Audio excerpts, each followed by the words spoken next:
میرے پیارے بھائی بہنوں، السلام علیکم۔ اللہ کا شکر احسان ہے کہ اللہ تعالیٰ نے یہ زندگی کا جو وقفہ ہمیں دیا تھا، کچھ لمحہ بعد ہم اس مہینے مبارک میں پہنچنے والے ہیں جو اللہ تعالیٰ کو سب سے زیادہ پسند ہیں، جس کے بارے میں اللہ تعالیٰ نے ارشاد فرمایا ہے، بسم اللہ الرحمن الرحیم، شہر رمضان الذی انزل فیہ القرآن، ماہ رمضان وہ ہے جس میں قرآن مجید بھیجا گیا ہے۔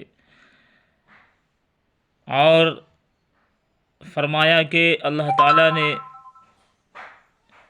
کہ قرآن مجید کی حفاظت کا ذمہ اللہ تعالیٰ نے خود لیا ہے۔ اب ہمیں اور آپ کی کوشش فکر کرنی چاہیے کہ رمضان میں خوب انشاءاللہ قرآن کی تلاوت کریں اور اللہ کا ذکر کریں، درود پاک کی کوشش فکر کریں اور استغفار کی کثرت کریں اور کلمہ طیبہ لا الہ الا اللہ محمد رسول اللہ کی کثرت کریں۔